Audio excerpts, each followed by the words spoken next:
Hindi mo ba alam kung nasaan ka? Ito ay isang bangko, hindi isang charity ward para sa mga taong mukhang basahan na katulad mo. Ang boses ni Mr. Verano ay matalim, parang pilat na humahagip sa katahimikan ng loob ng bangko. Tumayo si Lolo Mateo sa harap ng counter. Ang kanyang mga kamay na magaspang at puno ng peklat ay nakapatong sa marmol na mesa. Suot niya ang isang kupas na polo na kulay abo, may bakas pa ng alikabok mula sa paglalakad sa init ng araw. Sa kanyang harap, nakapatong ang isang maliit na sobre. Ang tanging layunin niya ay magpadala ng 5,000 yen para sa kanyang apo sa malayo. Maya-maya, isang mahinang hikbi ang nagmula sa gilid.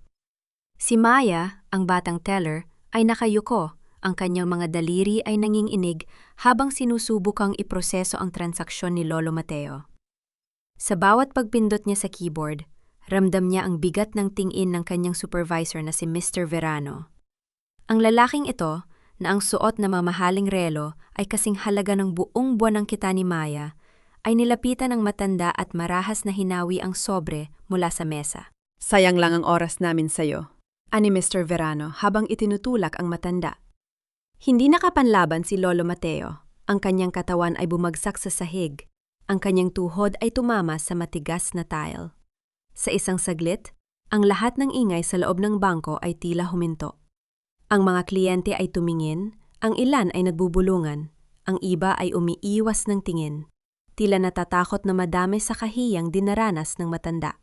Ang sobre ay nahulog at ang mga bariya sa loob nito ay nagkalat sa sahig. Gumulong-gulong sa ilalim ng mga silya. Dahan-dahang inabot ni Lolo Mateo ang sahig. Ang kanyang mga daliri ay nanginginig habang pinupulot ang mga bariya. Bawat paggalaw niya ay puno ng sakit, hindi lamang sa kanyang tuhod, kundi sa kanyang pagkatao.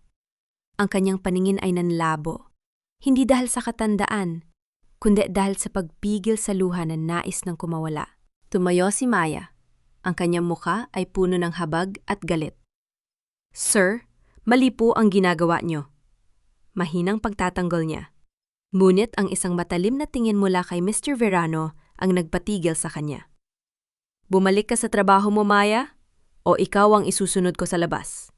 Banta ni Mr. Verano. Naiwan si Lolo Mateo na nakatayo, ang kanyang damit ay gusot at ang kanyang puso ay tila nadudurog sa bawat segundong lumilipas. Tumingin siya sa kanyang mga kamay, sa mga kamay na bumuo ng imperyo, sa mga kamay na nagligtas ng libu-libong buhay, at ngayon, ang mga kamay na ito ay kinalimutan na ang halaga ng pagiging tao sa harap ng isang taong nilamon ng kapangyarihan. Siya ay mag-isa sa mitna ng maraming tao, sa isang lugar na dapat ay nagbibigay ng seguridad, ngunit nagbigay lamang ng sugat na hindi maghihilom. Sa kaibuturan ng kanyang isipan, isang tanong ang paulit-ulit na umaalingaw-waw, habang pinapanood niya ang mga taong naglalakad sa paligid niya na tila hindi nakakakita sa kanyang pagdurusa. Bakit kailangang maging ganito kalupit ang mundo sa mga taong walang ibang hangad, kundi ang magbigay ng pagmamahal? Sa likod ng kanyang mga mata, ang kalungkutan ay unti-unting napalitan ng isang malamig at matalim na pagpapasya. Paglabas ni Lolo Mateo sa pintuan ng bangko, ang hangin sa labas ay tila mas mainit, mas mabigat. Ang bawat hakbang niya ay mabagal, ngunit ang kanyang isipan ay kasing bilis ng isang bagyo. Hindi siya lumingon. Hindi siya humingi ng paumanhin sa mga taong nabangga niya sa sidewalk. Ang kanyang mga mata ay nakapako sa kawalan, habang ang kanyang kanang kamay ay mahigpit na nakahawak sa isang lumang pitaka na nakatago sa ilalim ng kanyang kupas na polo. Sa loob ng kanyang pribadong sasakyan na naghihintay sa isang liblib na eskinita, sinalubong siya ng isang lalaking nakasuot ng itim na suit. Si Mr. Reyes, ang kanyang matagal nang kanang kamay. Sir, ayos lang po ba kayo? Tanong nito. Ang boses ay puno ng pag-aalala. Hindi sumagot si Mateo. Inilabas niya ang kanyang telepno, isang lumang modelo na walang anumang dekorasyon, at nag-dial ng isang nero. Ihanda ang lahat. Maikling utos niya. Ang kanyang boses ay kalmado, ngunit may talim na sapat upang magpatigil sa tibok ng puso ng sinumang makakarinig. Gusto ko malaman ang bawat sentimong ninakaw ni Verano mula sa mga kliyenteng katulad ko. Lahat. Samantala sa loob ng bangko, hindi mapakali si Mr. Verano. Nakatayo siya sa harap ng salamin ng kanyang opisina, inaayos ang kanyang kurbata. May kung anong nararamdaman siyang hindi maganda. Ang pag-alis ng matandang yon ay hindi nagdala ng katahimikan, kundi isang kakaibang tensyon na bumabalot sa buong gusali. Maya! Malakas na tawag niya. Nang pumasok ang dalaga, makikita ang pamumula ng mga mata nito dahil sa pagpigil sa pag-iyak. Burahin mo ang record ng transaksyon kanina. Wala tayong tinanggap na kliyenteng ganoon. Naintindihan mo? Pero sir, dokumentado po yan sa system. Sagot ni Maya. Ang boses ay nanginginig ngunit may bakas ng paninindigan. Gagawin mo ang sinabi ko! Bulyaw ni Verano. Ang kanyang mukha ay namula sa galit. O gusto mong ikaw ang sumunod sa matandang pulubi na yan sa labas?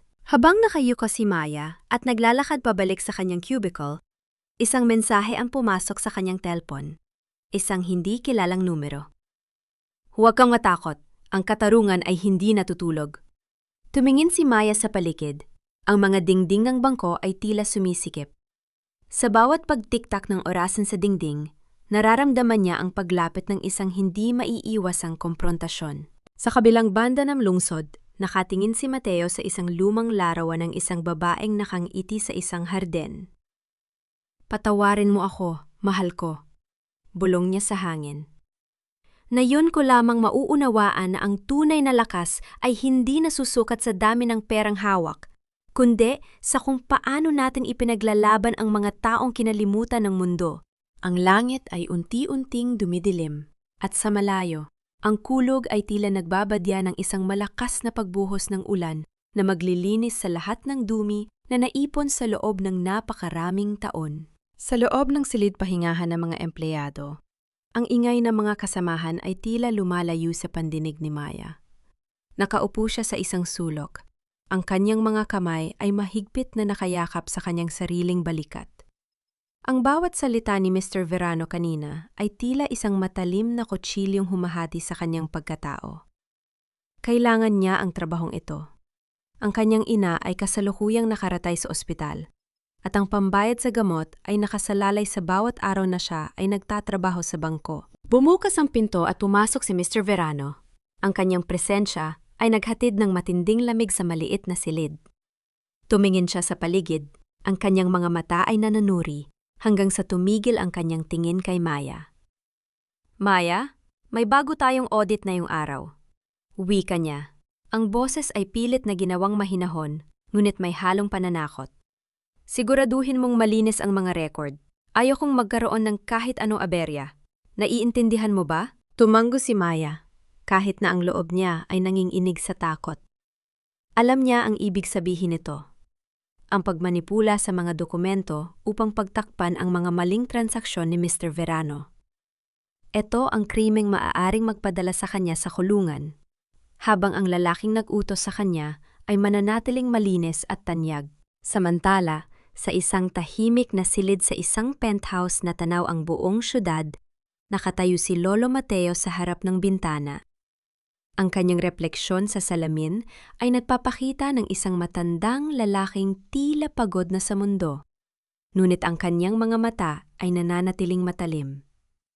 Ipinatong niya ang isang makapal na folder sa mesa, ang listahan ng lahat ng katiwalian sa loob ng bangko na kanyang pinaghirapang buuin sa loob ng maraming taon. Sir, handa na po ang lahat para sa susunod na hakbang, wika ni Mr. Reyes mula sa pintuan. Hindi pa ngayon, Reyes, sagot ni Mateo. Tumingin siya sa malayo, sa mga gusaling naglalakihan na tila mga rebulto ng kasakiman. Kailangan nating siguruhin na ang bawat taong biktima ni Verano ay makakakuha ng hustisya. At ang batang babae sa bangko? Si Maya. Siguraduhin mo hindi siya madadamay. Siya ang natitirang ebidensya ng kabutihan sa loob ng impyernong yon. Sa gabing iyon, habang pauwi si Maya, naramdaman niya ang isang anino na sumusunod sa kanya sa madilim na eskinita. Ang bawat tunog ng kanyang mga yabag sa basang semento ay tila tumutugon sa tibok ng kanyang mabilis na puso. Huminto siya, lumingon, Ngunit wala namang tao. Tanging ang ihip ng hangin sa mga puno ang nagbibigay ng nakakakilabot na tulog sa katahimikan ng gabi. Humugot siya ng malalim na hininga. Pilit na pinapakalma ang kanyang sarili. Ngunit sa kanyang isipan, ang mukha ni Lolo Mateo, ang matandang hinamak at itinulak kanina, ay patuloy na bumabalik. Hindi niya alam kung bakit, pero naramdaman niya ang isang kakaibang koneksyon sa matandang yon. Isang pakiramdam na ang kapalaran nilang dalawa ay magkakaugnay sa isang malaking laban na hindi pa nagsisimula. Sa kabilang banda, hindi alam ni Mr. Verano na ang bawat hakbang niya ay binabantayan na. Habang humahalahak siya sa loob ng isang mamahaling bar, isang hindi kilalang lalaki ang kumuha ng larawan sa kanya. Ang bitag ay unti-unti ng isinasara, at ang bawat ngiti ng lalaking ito ay magiging huling alaala ng kanyang mapagkunwaring kapangyarihan. Ang umaga sa bangko ay nagsimula sa isang nakakasulasok na katahimikan. Si Mr. Verano ay naglalakad sa pasilyo, ang bawat tunog ng kanyang mamahaling sapatos sa sahig ay tila isang babala. Huminto siya sa harap ng mesa ni Maya. Ang kanyang anino ay natatakpan ang liwanag na tumatama sa mga dokumento ng dalaga. Maya, nasaan ang report para sa account ng mga matatanda? Tanong ni Verano. Ang kanyang boses ay mahina ngunit may halong pagbabanta. Tumingin si Maya sa kanya. Ang kanyang mga kamay sa ilalim ng mesa ay nakakuyom ng mahigpit hanggang sa pumuti ang kanyang mga buko-buko. Sir, nakita ko po ang mga discrepancy. May mga pondo pong nawawala sa mga dormant accounts. Hindi ko po pwedeng pirmahan ang report na to nang hindi nababago ang records. Tumawa si Verano, isang tawang puno ng pangungutya. Yumuko siya para bumulong sa tainga ni Maya. Gusto mo bang mawalan ng trabaho? Isipin mo ang nanay mo sa ospital. Sino ang magbabayad ng bills niya kung wala kang sahod? Ang bawat salita ay parang lason na unti-unting pumapatay sa pag-asa ni Maya. Sa sandaling yon, bumukas ang pinto ng bangko. Isang grupo ng mga kalalakihan na nakasuot ng formal na suit ang pumasok. Hindi sila kliyente. Sila ay mula sa Bangko Sentral, may dalang mga dokumento na nagbabadya ng isang malawakang audit. Si Mr. Verano ay biglang namutla. Ang kanyang mga labi ay naninginig. Sa kabilang panig ng silid, isang pamilyar na anino ang nagmamasid mula sa malayo. Si Lolo Mateo, nakasuot ng disenteng Amerikana, ay nakatayo sa may lobby. Hindi na siya ang matandang mukhang basahan. Ang kanyang tindig ay puno ng awtoridad na pumukaw sa atensyon ng lahat. Tumiin siya kay Verano, isang tingin na walang galit, kundi isang malamig na pagkilala sa isang talunang kaaway. Mr. Verano, wika ni Mateo. Ang kanyang boses ay malinaw at puno ng kapangyarihan na dumagundong sa buong lobby. Sabi mo ay hindi ako karapat-dapat sa serbisyo ng bangkong ito dahil sa aking panlabas na anyo. Pero mukhang ang mga taong nasa loob ng bangkong ito ang siya mismong sumisira sa tiwala ng mga taong nagtatrabaho ng marangal. Ang mga to ng lahat ng tao sa bangko ay nakatuon kay Mateo. Si Verano, na dati ay mayabang at mapang-api, ay unti-unting umatras. Ang kanyang mga paa ay tila hindi na makayanan ang bigat ng kanyang sariling kahihiyan. Sino ka? Nauutal na tanong ni Verano. Hindi sumagot si Mateo. Nilapitan niya si Maya, na ngayon ay nakatingin sa kanya ng may pagkamanga. Hinawakan ni Mateo ang balikat ng dalaga, isang haplos na puno ng pagkilala sa katapatan. Salamat sa iyong paninindigan, iya, bulong niya. Pagkatapos, tumingin siya muli kay Verano. Ang kanyang mukha ay seryoso at walang pag-aalinlangan. Ako ang taong ipinagtabuyan mo. At ngayon, ako ang taong magtatanggal sa iyo ng lahat ng bagay na sa tingin mo ay pag-aari mo. Sa paligid, ang mga empleyado ay nagbubulungan. Ang ilan ay nagtataka. Ang iba ay nakaramdam ng kaba. Ang mundo ni Verano, ang mundong itinayo niya sa ibabaw ng mga kasinungalingan at pagmamalupit, ay nagsisimula ng gumuho sa harap mismo ng kanyang mga mata. Ang katahimikan sa loob ng bangko ay mabigat, tila isang kumot na bumabalot sa bawat taong naroroon. Si Mr. Verano ay nakatayo sa gitna ng lobby. Ang kanyang mga kamay ay hindi mapakali. Pilit na inaayos ang suot na kurbata na ngayon ay tila sumasakal na sa kanyang leeg. Ang bawat pares ng mata ng mga empleyado ay nakatitig sa kanya. Hindi na may paggalang, kundi may halong pagkasuklam at pangunutya. Ang mga opisyal mula sa Bangko Sentral ay nagsimulang maglabas ng mga dokumento mula sa kanyang sariling opisina. Bawat papel na inilalabas ay isang katibayan ng kanyang kasakiman. Si Maya, na nakatayo malapit sa counter, ay tahimik na pinapanood ang lahat. Nakita niya ang mga resibo, ang mga peking pirma, at ang listahan ng mga account na ninakawan ni Verano. Ang kanyang puso ay tumitibok ng mabilis, hindi sa takot, kundi sa isang matinding pakiramdam ng katarungan. Nilapitan ni Lolo Mateo si Verano. Hindi na siya ang matandang nakayuko sa sahig. Ngayon, siya ay isang leader na may dalang hatol. Alam mo ba, Verano? Simula ni Mateo, ang kanyang boses ay kalmado, ngunit bawat salita ay tumatagos sa balat ng lalaki. Ang bawat piso na ninakaw mo ay hindi lang basta pera. Yon ay mga pangarap ng mga taong nagtiwala sa institusyong ito. Yon ay pambayad ng utang ng isang ina, pambili ng gamot ng isang anak, at pambuhay ng isang pamilyang nagsisikap. Hindi totoo yan! Sigaw ni Verano. Ang kanyang boses ay basag at puno ng desperasyon. Gawa-gawa niyo lang ang lahat ng yan. Sino ka ba para husgahan ako?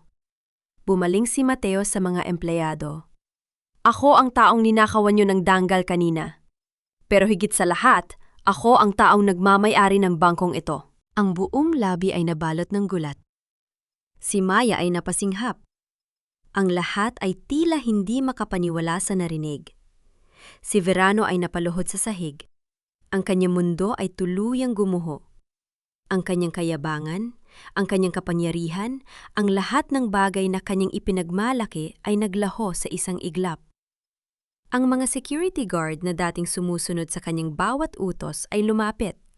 Hindi para protektahan siya, kundi para ilabas siya sa gusali sa harap ng maraming tao. Habang hinihila si Verano palabas, ang lalaki ay pilit na lumingon.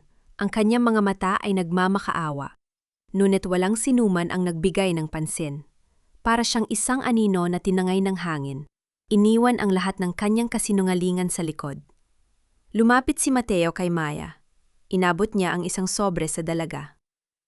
Maya, salamat sa pagtayo mo para sa katotohanan noong ako ay itinuturing na wala. Ang katapatan ay isang birtud na hindi kayang bilhin ng kahit anong halaga. Binuksan ni Maya ang sobre. Hindi ito pera. Ito ay isang kontrata na nagbibigay ng garantiya para sa tulong medikal ng kanyang ina at isang promosyon na hindi niya inaasahan. Ang mga mata ni Maya ay napuno ng luha. Maraming salamat po, Lolo Mateo. Hindi ko po alam kung paano ko ito mababayaran. Ang utang na loob ay hindi kailangang bayaran, Hiya, sagot ni Mateo habang nakatingin sa malayo. Sapat na sa akin ang makita na mayroon pa ring mga taong tulad mo na nananatiling matino sa gitna ng mundo na puno ng kasakiman. Habang naglalakad palabas ng bangko, naramdaman ni Mateo ang isang kakaibang kapayapaan. Ang kanyang misyon ay hindi pa tapos. Pero sa sandaling ito, ang hustisya ay naibigay na. At para kay Maya, ang araw na ito ay hindi lamang pagtatapos ng isang masamang karanasan, kundi ang simula ng isang bagong kabanata na puno ng pag-asa. Ang mga alikabok sa loob ng bangko ay unti-unting humupa, ngunit ang mga bulong-bulungan ng mga tao ay hindi pa rin tumitigil. Si Maya ay nakatayo sa harap ng kanyang mesa. Ang mga kamay ay nakapatong sa ibabaw ng kontratang ibinigay ni Lolo Mateo. Sa bawat paghipo niya sa papel, tila nararamdaman niya ang init ng isang bagong pag-asa na matagal na niyang hindi naramdaman. Pagkalipas ng ilang araw, ang opisina ay naging mas tahimik. Ang mga empleyadong dati ay natatakot sa bawat galaw ni Mr. Verano ay tila nakahinga ng maluwag. Gayunpaman, alam ni Maya na ang pagbabago ay hindi lamang sa pamamahala, kundi nasa kanyang sariling pagkatao. Hindi na siya ang batang teller na yumuyuko sa bawat pagbabanta. Isang hapon, habang nag-aayos siya ng kanyang mga gamit, isang matandang lalaki ang muling pumasok sa bangko. Hindi na ito ang Lolo Mateo na nakasuot ng gusot na damit. Ngayon, siya ay nakasuot ng simpleng polo na puti Ngunit ang kanyang tindig ay nagpapakita ng isang tao na may dalang malalim na karunungan. Ang mga gwardya ay nakayuko ng may paggalang habang siya ay lumalakad patungo sa kinaroroonan ni Maya. Maya, tawag ni Mateo. Ang kanyang boses ay malambot, malayo sa awtoridad na ipinakita niya noong nakaraang araw. Lolo Mateo, naparito po kayo! Gulat na tugon ni Maya. Sabay tayo at pagyuko bilang tanda ng paggalang. Naupo si Mateo sa silya sa harap ng mesa ni Maya. Gusto ko lang malaman kung kumusta ang iyong ina, wika niya.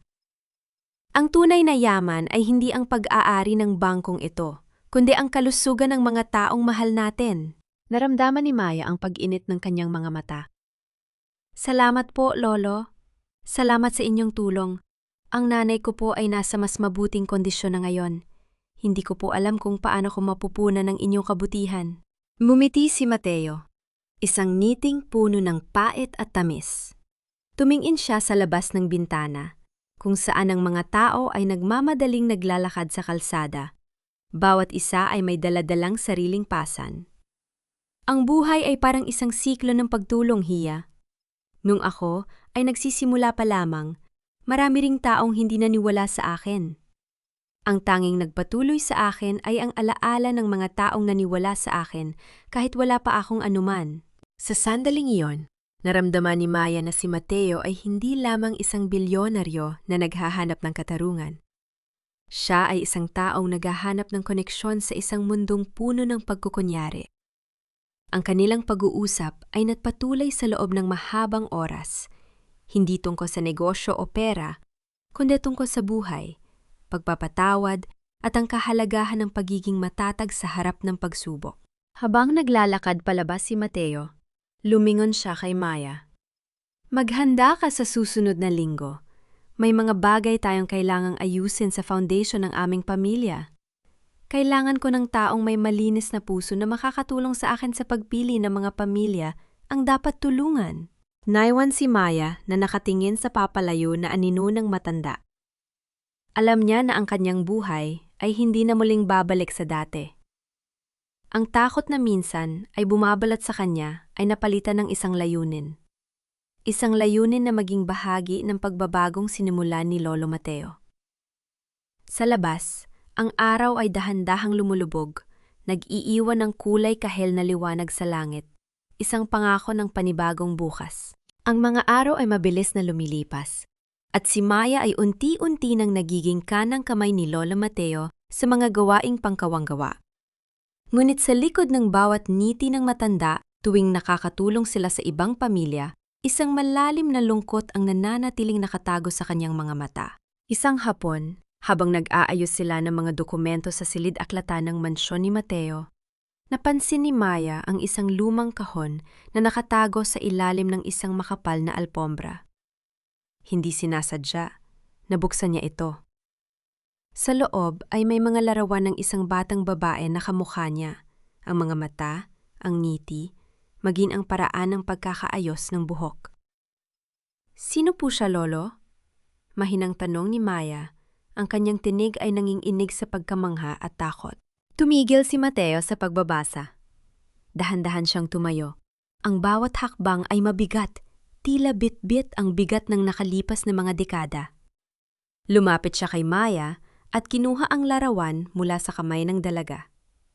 Siya si Elena, ang aking kaisa-isang anak na babae. Tugon niya. Ang boses ay parang bulong na tinangay ng hangin. Nasaan po siya ngayon? Matagal na siyang wala, sagot ni Mateo. At sa unang pagkakataon, nakita ni Maya ang isang luhang dumaloy sa pisngi ng matanda. Dahil sa aking pagiging abala sa pagpapayaman, kinalimutan ko ang pinakamahalagang yaman na meron ako. Hindi ko siya naprotektahan sa mga taong gustong kumuha ng aking kayamanan. Mula noon, nangako ako sa sarili ko na ang bawat pisong aking kinikita ay gagamitin ko upang protektahan ang mga taong tulad mo. Mga taong walang kalaban-laban. Naupo si Maya sa tabi ni Mateo. Ang kanyang puso ay nadudurog sa sakit na nararamdaman ng matanda. Sa sandaling iyon, naintindihan niya kung bakit siya pinili ni Mateo. Hindi lang dahil sa kanyang katapatan, kundi dahil nakikita ng matanda sa kanya ang pag-asang hindi na niya naibigay sa kanyang sariling anak. Hindi niyo po kasalanan ng lahat, Lolo. Wika ni Maya, habang dahan-dahang hinahawakan ang nanginginig na kamay ng matanda. Ang pagmamahal po ay hindi nasusukat sa nakaraan. Ang mahalaga ay ang ginagawa ninyo ngayon para sa marami. Tumango si Mateo, isang pasasalamat na walang katumbas na salita. Ngunit sa gitna ng kanilang pag-uusap, isang tawag ang pumasok sa telepono ni Mateo. Ang mukha ng matanda ay biglang nagbago. Ang kanyang mga mata ay nanliit at ang kanyang tindig ay bumalik sa pagiging isang mandirigma. May problema, wika ni Mateo, habang inilalayo ang telepono sa kanyang tainga. Ang mga taong sumira sa pamilya ko noon, bumalik sila. Ang hangin sa silid ay tila biglang lumamig. Ang nakaraan na akala nila ay nakabaon na ay muling bumabangon, handang sumira sa kapayapaang unti-unti nilang binubuo. Si Maya, na dati ay simpleng empleyado lamang, ay naramdaman na ang laro ay hindi na lamang tungkol sa bangko.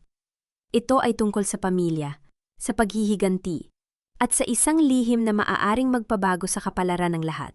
Ang boses sa kabilang linya ay malamig, parang talim na humahagip sa katahimikan ng silid-aklatan. Matagal na tayong hindi nagkikita, Mateo. Akala mo ba ay natabunan na ng panahon ang mga kasalanan mo? Mabilis na ibinaba ni Mateo ang telepono. Ang kanyang mga kamay ay bahagyang nanginginig, hindi sa takot, kundi sa matinding galit na matagal na niyang ibinaon. Tumingin siya kay Maya, na ngayon ay bakas ang pag-aalala sa mukha. Maya, makinig ka. Ang mga taong ito ay hindi basta-basta. Sila ang mga taong kumuha sa lahat ng mahalaga sa akin noon. Ngayon, gusto nilang bawiin ang bangko at ang aking mga ari-arian. Sino sila, Lolo? Tanong ni Maya. Ang boses ay pilit na pinatatatag. Si Don Sebastian, ang taong kinupkup ko noong nagsisimula pa lang ako. Ngunit naghangad ng higit pa sa dapat niyong makuha. Paliwanag ni Mateo habang naglalakad pabalik-balik sa silid. Ang kanyang bawat hakbang ay tila paghahanda para sa isang giyera. Hindi nagtagal, isang serya ng mga pangyayari ang yumanig sa buhay ni Maya. Ang kanyang tahanan ay pinasok, ang mga dokumento na may kaugnayan sa foundation ay ninakaw, at ang kanyang ina sa ospital ay nakatanggap ng mga banta mula sa hindi kilalang mga tao. Ang bawat sulok ng kanyang mundo ay tila unti-unting kinukulong ng mga kamay ni Sebastian. Isang gabi, habang naglalakad si Maya patungo sa kanyang sasakyan, isang itim na van ang huminto sa kanyang harap. Ang mga pintuan ay bumukas at dalawang lalaking nakaitim ang lumabas. Bago pa man siya makasigaw, isang panyo ang ipiniring sa kanyang ilong at bibig. Ang amoy ng chemical ay mabilis na kumalat sa kanyang sistema at ang mundo ay unti-unting dumilim. Nagising si Maya sa isang madilim na bodega. Ang kanyang mga kamay ay nakatali sa isang matigas na upuang kahoy.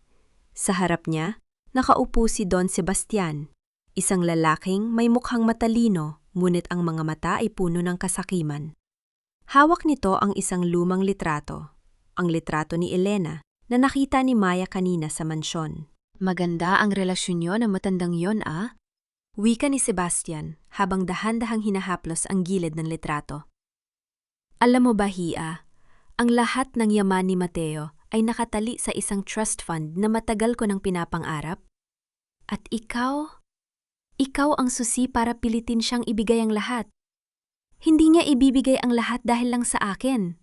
Matapang na sagot ni Maya, kahit na ang kanyang buong katawan ay nanginginig sa takot. Tumawa si Sebastian. Isang tawa na tila pag-aspas ng pakpak ng isang ibon ng masamang balita. Magugulat ka kung gaano kalambot ang puso ng isang matandang nawalan na ng anak. Babalik at babalik siya sa kanyang mga pagkakamali. Sa labas ng bodega, isang sasakyan ang huminto ng mabilis. Ang mga gulong ay nag-iwan ng malalim na marka sa basang lupa. Bumaba si Mateo, mag-isa. Ang kanyang tindig ay hindi na isang matandang naghahanap ng katarungan, kundi isang leon na handang pumatay para iligtas ang kanyang tanging natitirang pag-asa. Ang gabi ay nababalot ng tensyon, at sa bawat paghinga ng hangin, ramdam ang paparating na unos. Ang kapalaran ni Maya ay nasa mga kamay na ni Mateo, at ang tagumpay ay nakasalalay sa isang huling labanan na magpapasya sa lahat. Ang bodega ay amoy kalawang at basang semento. Sa ilalim ng nag-iisang bumbilya na kumukurap-kurap, nakaupo si Maya. Ang kanyang hininga ay mababaw dahil sa takot. Sa harap niya, si Don Sebastian ay abala sa pag-aayos ng kanyang mga dokumento. Mukhang kampante na nakuha na niya ang lahat ng baraha sa larong ito. Naririnig mo ba yon? Tanong ni Sebastian. Ang kanyang boses ay may halong pangungutya. Ang tunog ng pagdating ng iyong tagapagligtas. Akala niyo siguro ay kaya niya akong talunin gamit ang kanyang pera? Biglang bumukas ang pintuan ng bodega ng may malakas na kalabog. Ang liwanag mula sa labas ay nagbigay ng mahabang anino sa loob at doon nakatayo si Lolo Mateo. Hindi siya armado, walang kasama, ngunit ang kanyang tindig ay nagpahinto sa mga tauhan ni Sebastian. Ang mga lalaking nakaitim ay bahagyang umatras, hindi dahil sa takot sa pisikal na lakas ng matanda, kundi dahil sa presensya nito na tila isang pader na hindi kayang tibagin. Bitawan mo ang bata, Sebastian. Wika ni Mateo. Ang kanyang boses ay hindi sumisigaw, ngunit ang bawat pantig ay may bigat na dumadagundong sa loob ng gusali. At bakit ko gagawin yon? Sagot ni Sebastian habang lumalapit kay Maya at inilalapit ang isang maliit na patalim sa leeg ng dalaga. Ang kailangan ko lang ay ang pirma mo sa mga dokumentong ito. Ibigay mo sa akin ang buong kontrol ng iyong mga kumpanya at hahayaan ko kayong umalis ng buhay. Tumingin si Mateo kay Maya. Nakita niya sa mga mata ng dalaga ang takot, ngunit nakita rin niya ang tapang na hindi niya nakita sa kanyang sariling anak noon. Sa sandaling yon, alam na ni Mateo ang gagawin. Hindi niya isusuko ang kayamanan dahil lamang sa pera. Isusuko niya ang lahat dahil sa buhay ng taong nagparamdam sa kanya na muli siyang may pamilya. "Pirmahan mo na, Mateo!" Sigaw ni Sebastian. Ang kanyang mukha ay namumula sa galit at kasakiman. Dahan-dahang lumapit si Mateo, hawak ang panulat at ang mga dokumento. Ngunit sa bawat hakbang niya, ang kanyang mga mata ay hindi nakatingin sa papel, kundi sa paligid. Napansin niya ang mga kawad ng kuryente na nakalaylay sa kisame, ang mga tangke ng gas na nakatambak sa gilid. Alam ni Mateo na ang bawat pagkilos ay kailangang maging perpekto. "Sebastian," wika ni Mateo habang inilalapit ang dokumento sa mesa. Ang kasakiman ay parang apoy. Habang mas pinapakain mo ito, mas mabilis ka nitong tutupukin. Sa isang mabilis na kilos, hindi pumirma si Mateo. Sa halip, hinila niya ang isang bakal na kadenang nakatali sa isang post na nagdulot ng pagkabuwal ng malalaking kahon sa ibabaw ng mga tauhan ni Sebastian. Ang bodega ay nagkagulo. Ang bumbilya ay pumuputok at ang buong paligid ay nabalot ng dilim. Sa gitna ng kaguluhan, narinig ni Maya ang sigaw ni Sebastian. Si Mateo, sa kabila ng kanyang katandaan, ay kumilos ng may bilis na hindi inaasahan. Hinila niya si Maya palayo sa talim ng patalim. Ang bawat sandali ay parang isang pelikula na nakasalalay sa isang maling galaw. "Takbo, Maya!" sigaw ni Mateo. Ngunit bago pa sila makalabas, isang putok ng baril ang umalingaw-ngaw sa loob ng bodega na sinundan ng isang nakakabinging katahimikan. Ang puso ni Maya ay tila tumigil sa pagtibok. Tumingin siya sa kanyang tabi kung saan nakatayo si Mateo at nakita ang isang bahid ng pula na nagsisimulang kumalat sa suot nitong puting polo. Ang putok ng baril ay tila naging isang matagal na echo sa loob ng bodega. Ang bawat huni nito ay humahagip sa pandinig ni Maya. Nakita niya ang pagtumba ni Lolo Mateo. Hindi nang mabilis, kundi dahan-dahan. Tila isang matandang puno na unti-unting nawawalan ng kapit sa lupa. Ang puting polo ng matanda ay mabilis na nabahira ng malapot at madilim na pula. "Lolo!" sigaw ni Maya. Ang kanyang boses ay basag. Isang hagulgol na nagmula sa pinakailalim ng kanyang pagkatao. Mabilis siyang gumapang patungo sa tabi ni Mateo. Ang kanyang mga kamay ay nanginginig ng hawakan ng balikat ng matanda. Si Don Sebastian, nagulat din sa sarili niyang ginawa, ay napatigil.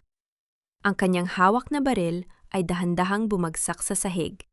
Ang kanyang mga tauhan na nakakita sa nangyari ay nagkanya-kanya ng takbo, takot na madamay sa isang krim ang hindi na mababawi. Ang bodega ay naging isang sementeryo ng kasakiman. Ija, huwag kang umiyak. Mahinang wika ni Mateo.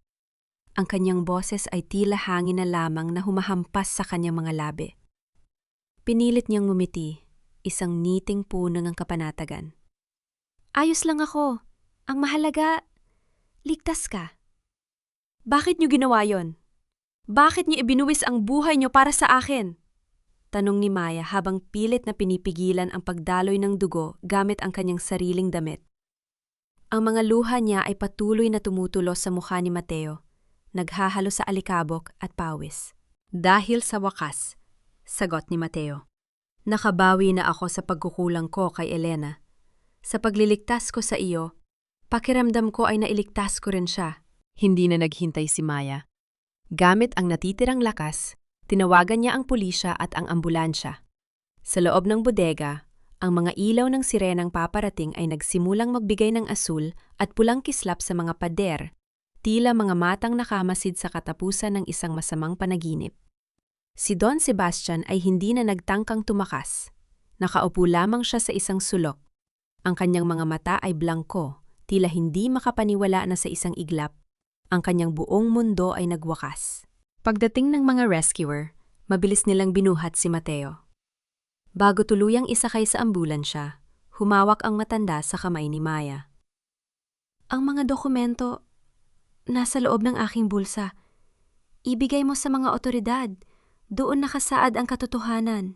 Naiwan si Maya sa labas ng bodega. Nakatingin sa ambulans, ay mabilis na lumalayo.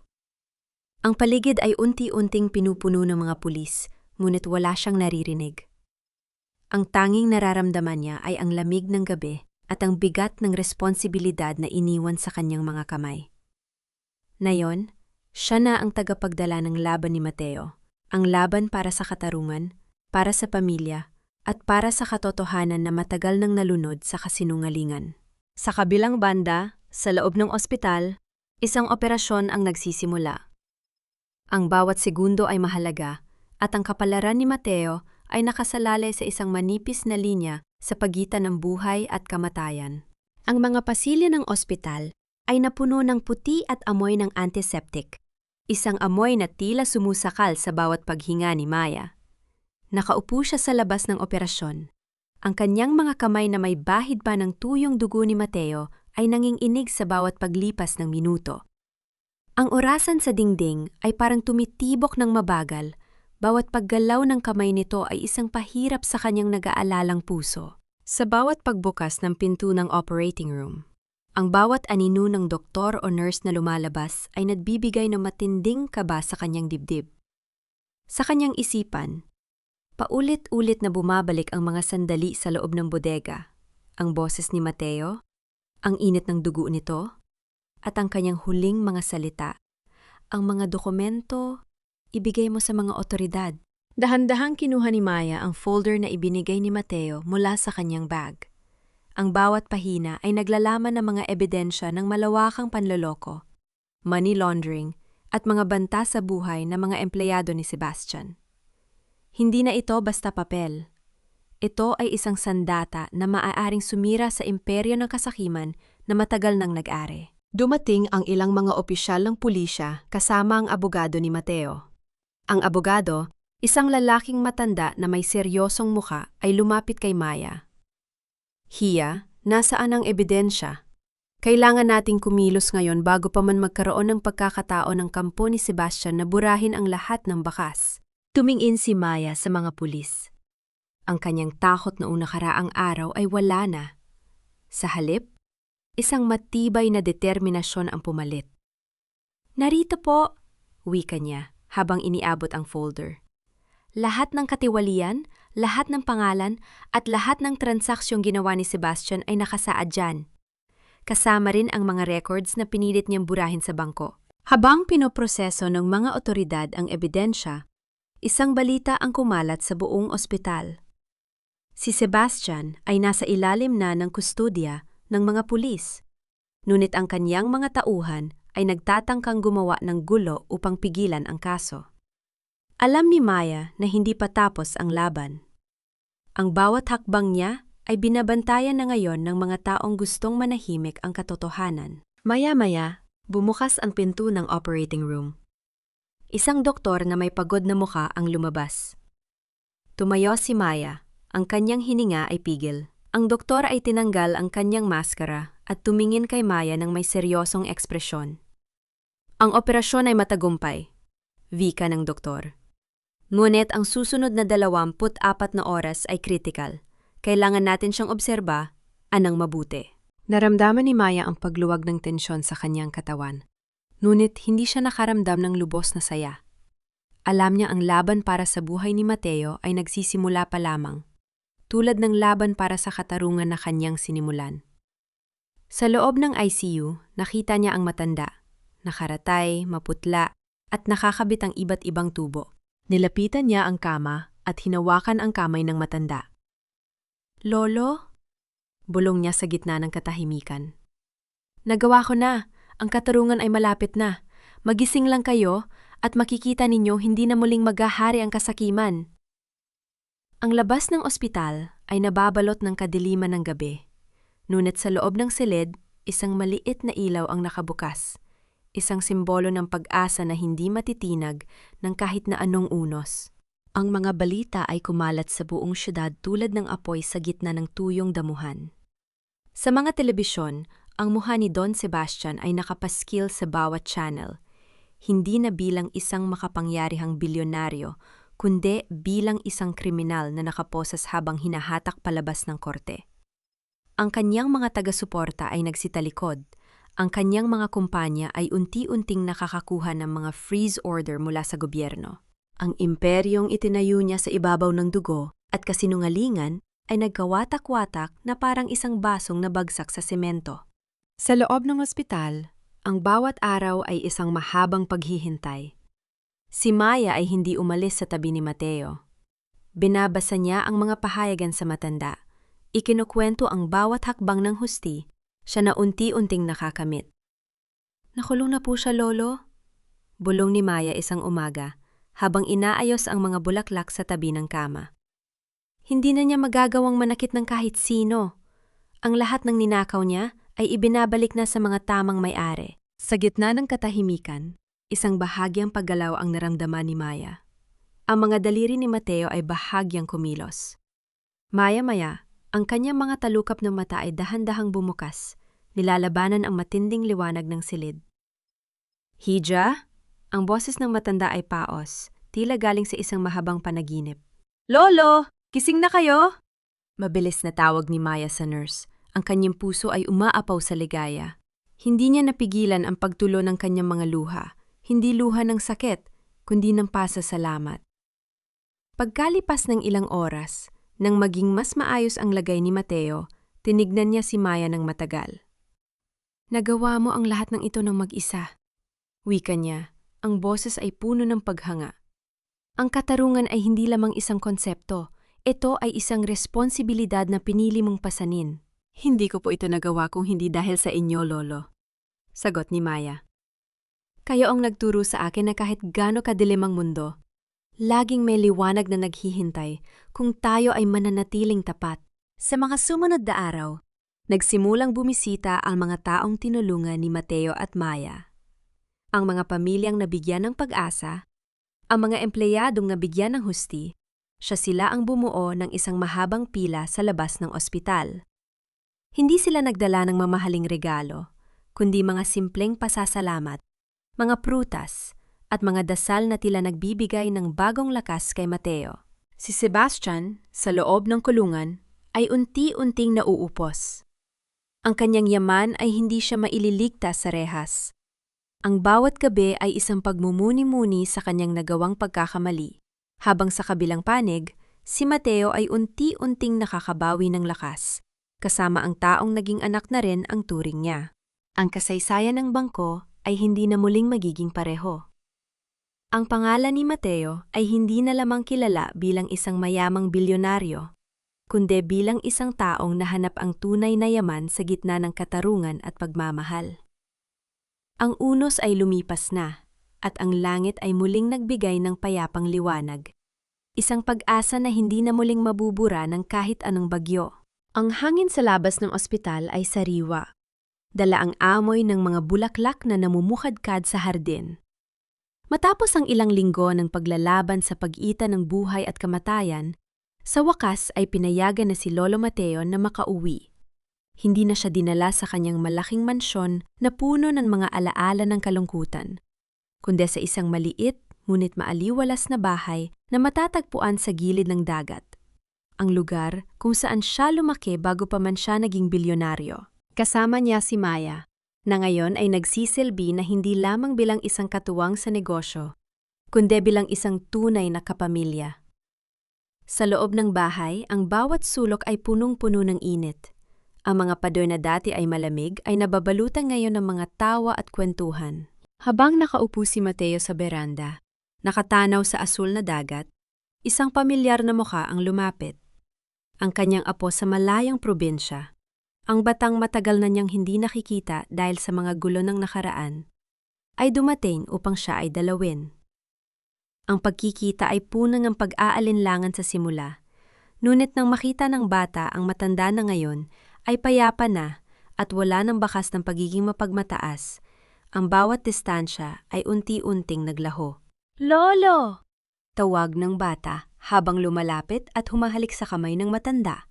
Ang pagmamano na sumisimbolo ng paggalang at pagmamahal. Sa sandaling iyon, ang huling bahagi ng pusong matagal na nagtigas dahil sa mga sugatang nakaraan ay natunaw. Si Mateo ay umiyak, hindi dahil sa sakit, kundi dahil sa labis na kaligayahan.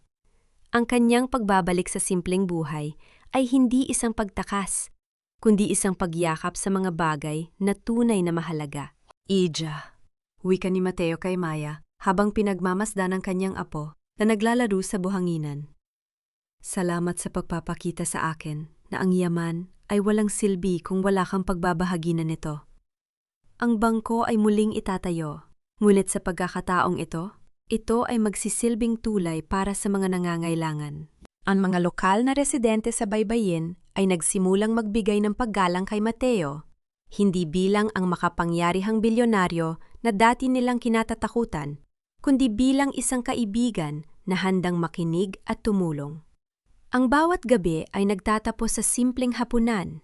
Ang tunog ng mga alon na humahampas sa dalampasigan ay nagsisilbing oyayi na nagpapatulog sa kanilang pagod na katawan. Ang bawat detalye ng kanilang buhay ngayon ay isang patunay na ang tunay na tagumpay ay hindi ang pagpapatumba sa mga kaaway, kundi ang kakayahang bumangon, magpatawad at muling buuin ang nasirang ugnayan sa sarili at sa kapwa. Ang gabi ay tahimik. Ang mga bituin ay nagniningning sa langit, at sa bawat paghinga ng hangin, ramdam ang isang bagong simula na puno ng pag-asa at pagmamahalan. Ang mga araw sa tabing dagat ay naging saksi sa transformasyon ng isang tao na dating nabubuhay sa anino ng kanyang sariling kayamanan. Si Lolo Mateo, sa tulong ni Maya, ay nagpasimula ng isang programa sa komunidad na nagbibigay ng pautang na walang interes para sa mga maliliit na mangingisda at magsasaka. Ang bangko na dati ay simbolo ng pagmamataas ay unti-unti nang nagiging tunay na katuwang ng bayan. Sa loob ng opisina na pansamantalang itinayo sa bahay sa tabi ng dagat, si Maya ay abala sa pag-aayos ng mga dokumento para sa foundation. Ang kanyang mga kamay, na dati ay nanginginig sa takot sa harap ng mga mapang-aping boss, ay ngayon ay matatag na sa pagpirma ng mga desisyong makakatulong sa maraming tao. Siya ay hindi na lamang isang empleyado. Siya ay naging isang leader na may puso. Maya, halika rito.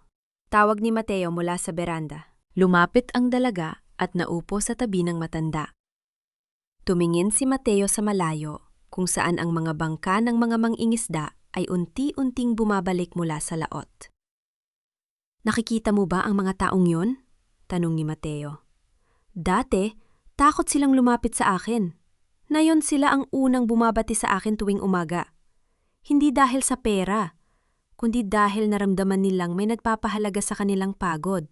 Lolo, dahil po iyon sa inyo, sagot ni Maya. Kayo ang nagbigay sa kanila ng pagkakataon na magtiwala muli sa mundo. Hindi, hiha, pagtatama ng matanda. Kayo ni Maya at ang bawat taong tulad mo ang nagpaalala sa akin na ang buhay ay hindi natatapos sa pagkamit ng tagumpay. Ito ay nagpapatuloy sa kung ano ang naiiwan nating aral sa susunod na henerasyon. Ikaw ang aking legacy. Sa mga sandaling iyon, isang malalim na koneksyon ang nabuo sa pagitan nila. Hindi man sila magkadugo, ang pagmamahalan at respeto ay mas matibay pa sa anumang relasyon na nabuo sa pamamagitan ng apelyido.